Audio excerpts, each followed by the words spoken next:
From KFDX 3 News, your local election headquarters.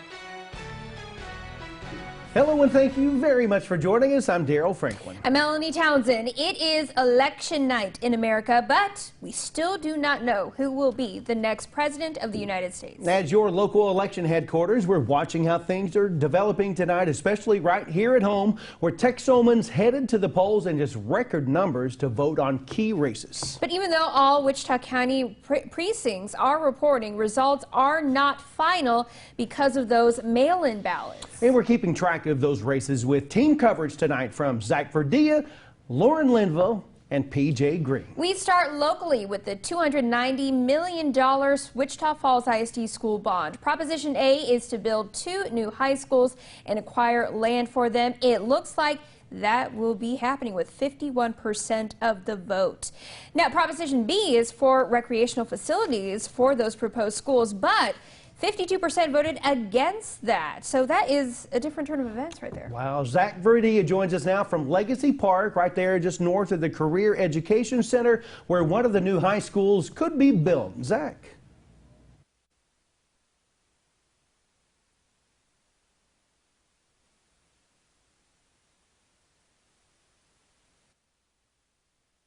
Uh-oh, it looks like Zach might have lost his mic right there. But if those schools hold, one high school would be built right there where Zach was on the corner of Henry S. Grace Freeway and Midwestern Parkway. The other would be at 6422 Seymour Highway. If the bond to build the new schools passes, this is just the first step for the WFISD when it comes to modernizing the schools. There are tentative plans in place for a bond in 2027 and 2025. Check that 2035, in which school leaders say a cost increase to the taxpayers would not be included. Right now, the 2027 bond package includes major renovations to Hershey and Ryder after Superintendent Kurtz says that those facilities have to last about 30 more years in their new roles.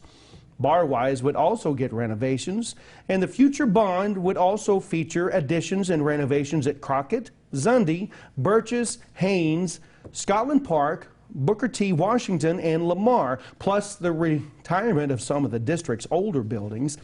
The potential 2035 bond would also include additions and renovations of schools on the south side of town. In keeping with the school district, there's also a school board election to update you on. In the District 4 trustee, School Board Vice President Dale Harvey ran against Jason Stewart.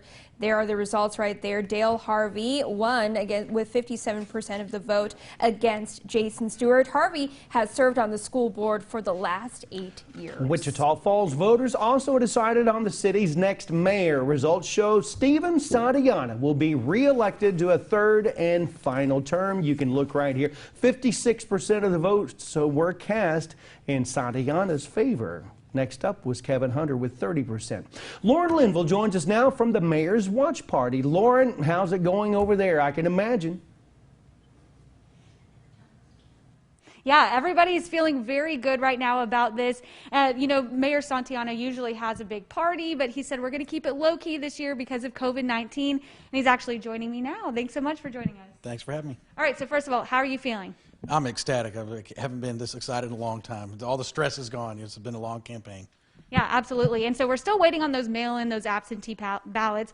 But if this continues trending in this way, talk a little bit about what you hope to accomplish in your final term. You know, just kind of doing exactly the same what we've been doing, you know, trying to get a lot of the growth coming here, a lot of positivity back in the community, getting citizens engaged, transparency, you know, make sure that we have a good, strong strategic plan this year. We'll go through that exercise again.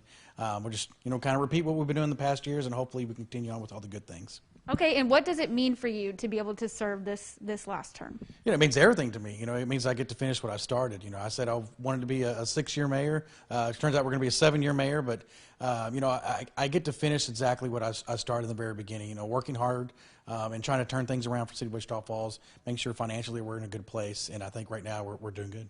Okay, awesome. Is there anything you want to say to the voters, to everyone that supported you, your family? Oh, a big fat thanks to everybody, not just the voters out there, but to my support system, my family. You know, they mean everything to me. It's been a tough campaign through COVID. It's nothing better than coming home to a happy household with kids and a wife that supports you 100%. And then, you know, here we are at election night, and it all comes to an end, and it's just really, it's just been great to have all that support behind me. Awesome. Well, thank you so much for joining us, and congratulations to you. And of course, we'll continue to keep you updated as we get those numbers from those mail-in and those absentee ballots. But for now, back to y'all. It's great to see them watching Texoma's election headquarters, too, right behind them. That is right. Hey, 3 city council seats are also on the line tonight for District 3. Voters decided between incumbent Jeff Browning and Pastor Mel Martinez. Jeff Browning came in the lead with 67% of the vote, followed by Mel Martinez at 33%. In District 4, businessman and Air Force veteran Jason Hester challenged incumbent Tim Brewer, who is a realtor. And Tim Brewer, the incumbent, came out on top with 57% of the vote. Jason Hester with 43%. And finally, in District 5, Air Force veteran Tom Taylor and Steve Jackson went head-to-head. Steve Jackson, again, in the lead with 54% of the vote, followed by Tom Taylor. Jackson, a former aircraft mechanic at Shepherd, has served 1 term on the council so far. P.J. Green is standing by outside Wichita Falls City Hall. He spoke with the leaders in these races. Now, Daryl and Melanie, each leader of their races said that they are grateful for everyone who has voted for them, and that if they are reelected, they can't wait to get back to making the city of Wichita Falls even better than it was when they started office. Now, each leader of their race has already been in their seat for their first respective term, and that they are hoping to continue their goals for their district in a second term. But sales tax being up and things going on, I think that we can turn this back around and get back through that. So it's kind of hard to say that I've got a specific agenda, because nobody can right now. You know, we've got a major problem on our hands with the coronavirus, and so I think getting through that is going to be the biggest issue right now. The infrastructure needs to be worked on. We need to do all we can for the senior citizens to not put a burden on them as far as taxation. And I would like to see the economy grow more. I feel good. I've done, you know, what I've said I'd do when I got elected the first time, is try to be as transparent as I could and to vote no on taxes. Now, like Daryl and Melanie said earlier, we are still waiting on official results for those races, but there is a possibility that all 3 incumbents could be in their seats once again for their second term. Now, if that happens, they will also have to be sworn in once again to begin their second term.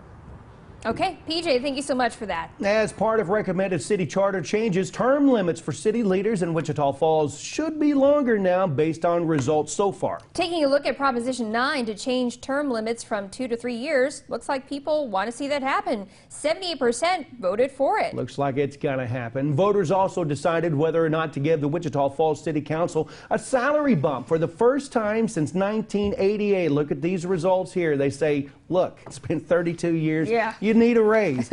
So that went through 70% of the vote here. The suggested salary was $1,000 per month for the mayor, $600 per month for councilors. Looks like they're getting some extra cheddar cheese right there. Now, these 2 propositions are among 10 items. You can find results on these other propositions over on Texomashomepage.com. And despite an active write-in campaign, it looks like Wichita County Commissioner Lee Harvey will no longer represent Precinct 2. The position became available when Harvey automatically resigned to run for Congress. In August, the Wichita County Republican Party picked Burke Burnett native Mickey FINCANNON to be on the ballot for his seat. And based on the number that you see right there, FINCANNON is likely going to be victorious once all the votes are counted. 84% to Lee Harvey, 16%. Shifting now statewide, we have a new congressman to represent District 13 in Washington. As expected, Republican Ronny Jackson ended the night with a major victory of 80% of the vote. Earlier tonight, Jackson held a campaign event in Amarillo. The former White House doctor says he is looking forward to representing the people of District 13 by making it more prosperous and a better place to live. I'm going to be on the Ag Committee. You know, I think this is the largest Ag district in the state of Texas, number 5 or 6 in the nation. So I feel like I really owe it to the constituents here. Jackson adds he will be working to get on the Armed Services Committee to ensure there is growth for Shepherd Air Force Base. Jackson will be filling the shoes of Mac Thornberry, who announced last year he's ready to turn a new chapter in his life after dedicating over a quarter century to the people of the 13th District. And the results from tonight's election will decide control of the House and Senate, and one of those crucial Senate races is right here in Texas. Republican Senator John Cornyn defeated Democrat MJ Hagar with 53% of the vote. MJ not too far behind, though, with 44%. Going back to the big prize of the night, we do know that at this hour it looks as though President Trump may have won the state of Texas. You can see the results right here, 51% to Joe Biden's 47%. Texas had record voter turnout this election, too. At least 9.7 million Texans, 57% of registered voters voted early. Wow. So where do things stand on the national stage right now? The latest on the presidential race when we come back. But first, there are several other local elections happening across Texoma. As we head to break, here are just a few of those. You can find a full list over at Texomashomepage.com.